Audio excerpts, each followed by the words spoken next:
So you've just picked up a Galaxy Z Fold 7 and you want to know what's next. Well, here are 10 things you need to change immediately when you set up your new phone. Welcome back to SamMobile TV. You're here with Daniel. And if you've just picked up your Fold, you might want to know what's next, especially if it's your first time using one. So I'm here to show you 10 things you can change right now to get the most out of your foldable experience.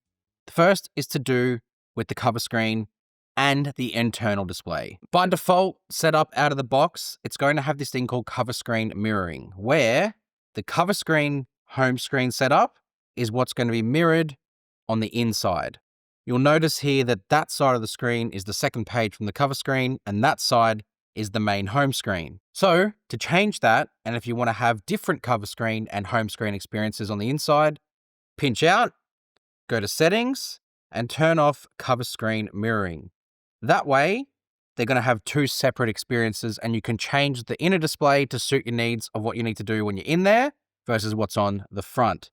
Definitely worth doing, if you ask me, because that way you can set this up differently to what's on here because both displays will serve different purposes. That's the first thing to change. The second setting I'm going to get you to look at is continue apps on cover screen. So if we go into settings here, and we go into display settings, there's a setting here called continue apps on cover screen. When you select this one, you can see there's a couple of different options. You've got always, so every single time you close the fold, it will just launch the app that's open on the cover screen. Might not be convenient for you. You might not want that. The one I think is interesting is swipe up to continue app. So let's say you're open with the app here, and then you close it. There's an option to swipe up and it goes straight back into the app that you were on. So let's say, for example, if you're on the internal display here and you're reading some news on Twitter, just reading, and then you need to use your other hand for something, close it, get that one-handed experience, swipe up, and you're straight back into it. Very convenient. And you can just go and turn that on, and that'll work for all the apps as well. Number 3, sticking in the display settings is to do with the taskbar. The taskbar will be there by default, but you might want to set it up like this, where it's up with a swipe up, you bring it up.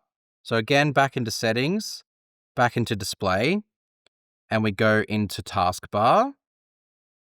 A couple of things you can do first is you can change how many recent or suggested apps there are, so how many show up in that section, 2, 3, or 4. I set it to 4 because I like to have the maximum amount. And then you've got taskbar style. So you can have it stay on the screen, so it permanently docks there. Some people might not like that because it takes up space. But if you have navigation turned on to be gestures with the navigation bar, then you can have it be where a swipe up will bring the taskbar up. So if we go back to taskbar, back to auto hide, and then you swipe it up to bring it there. Now, some people might get annoyed with that if they use the gestures because then you have to do a double swipe, but you can just go past it and it'll then close it. Decent. Sticking in here when it's open, we have the aspect ratio. Some apps will launch in the windowed 16:9 format. To be honest, that was a bit of a problem of the past. I don't find that happens as much anymore. But if you do find that happens and you want to change it to be full screen, you can come into here and you can completely change any app you want to be in any ratio you want. So if you don't like it being full screen or if you don't like it being 4:3, you can come into here, you click on the app, and you can change it. So you can make it and override its default to be the one that you want. It's really good if you do find that app that doesn't yet support foldables. Instagram used to be like that. Now it does support it. But the fact is, you could always come in here and override it and force it to support it anyway. So if you are finding anything like that, this is where you go to fix it. Number 5 is to do with Flex Mode panel. So if we go into advanced features, you'll see Flex Mode panel is here. What is Flex Mode panel? Well, when you half fold the fold, it'll actually change the software to reinvigorate. So you have controls at the bottom and the top half is the content. So some apps don't support this natively. So if you've got a media app, for example, that doesn't support it, it can be quite frustrating when you half fold it and then nothing happens. Flex Mode panel, the way it works is you can auto show Flex Mode panel automatically. I guess that's what the word auto means. As you're scrolling through, you'll see it say provides custom layer. So you know an app will automatically support it. But if an app doesn't and you want it to support, this is where you can go to force your hand. So for an example, if I scroll through here, Spotify is probably my best example because it does not support flex mode panel by default. It's just a shame it is right down the bottom. There it is, Spotify. So what I can go here is search for it, or launch it, and then pop it up into flex mode. And then now I have content on the top, controls down the bottom. And the controls being a media app, you can immediately control the media.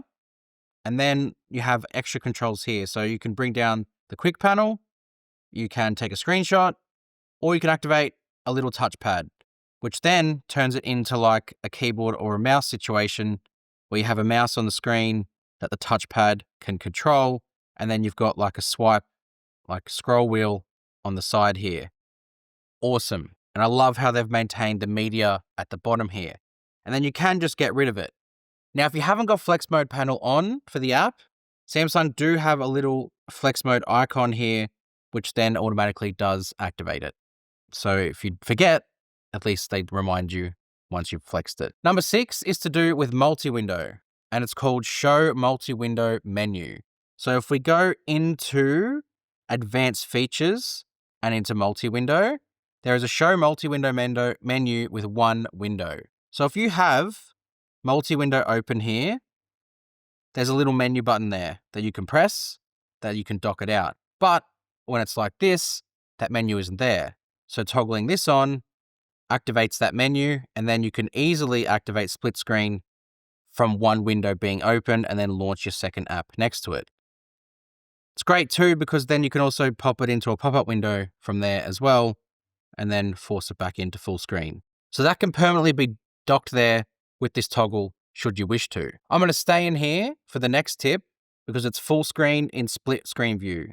So with this turned on, it just stretches the app past the notification area, and also if you have the navigation bar, and really elongates it.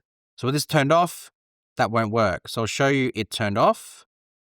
You can see the notification area is still there. Whereas if I turn it on, that stretches it out now to full screen, and it's really, really immersive.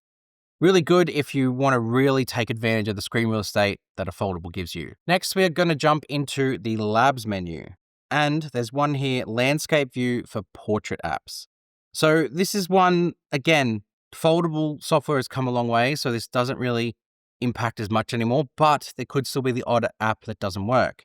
So if you have an app that doesn't want to rotate into landscape view and it just wants to stay fixed in portrait view, you can come into here and then you can force it. So you just have to go through each app, and if you encounter a problem with it, you can jump into here and force the app to go into portrait and landscape orientation, not just portrait. So this is a great way to come and do that. And then before I get to the good lock one, there's a camera one I want to show you. So when you launch the camera, by default, the foldable will show this view, which is great, but it does look like you're taking a photo with a tablet, and you do not need this massive preview. To take advantage of the two halves of the display, you can split it with this button at the top. Then you can see a review on the left-hand side. So if you take a photo, it automatically adds it in there in a bigger format. So then you know if it's good or not. You can take another one, and then you can delete that one should you want to. I really like this because both for videos and photos, it just gives you that side-by-side, and it's pretty much a full smartphone screen because of the new aspect ratio of the Fold 7. And the last one to talk about is Good Lock. But not the whole Good Lock module. I mean, obviously they're all great, but the one I would probably go in and change straight away is Good Lock, and go into Multi-Star and go to the I Love Galaxy Foldable. In here is where you can fully customize the foldable experience with multi-window and make sure everything works the way it should. You've got show the app full screen when unfolding all the time. Sometimes when you go from cover screen to inner screen, it doesn't open it in full screen. So here you can go and toggle on by app, or just hit the all apps toggle, and then every single app will open in this full screen when you open up from the cover screen. You've got heaps of other little toggles in here as well. Continue all apps on front screen, so you can go back the other way from this to the cover screen and force every app to support that as well. But that has moved into the full version of One UI. It's no longer a good lock toggle. I would just say go through here, have a play, read what they are, and have a go at them because they are pretty good to use. So that is settings to change with your Galaxy Z Fold 7. So if you liked any of these tips, let us know in the comments below. Hit subscribe to SamMobile TV if you haven't done so already. Go check out our website, find us on our socials, and we'll see you guys next time. Thanks.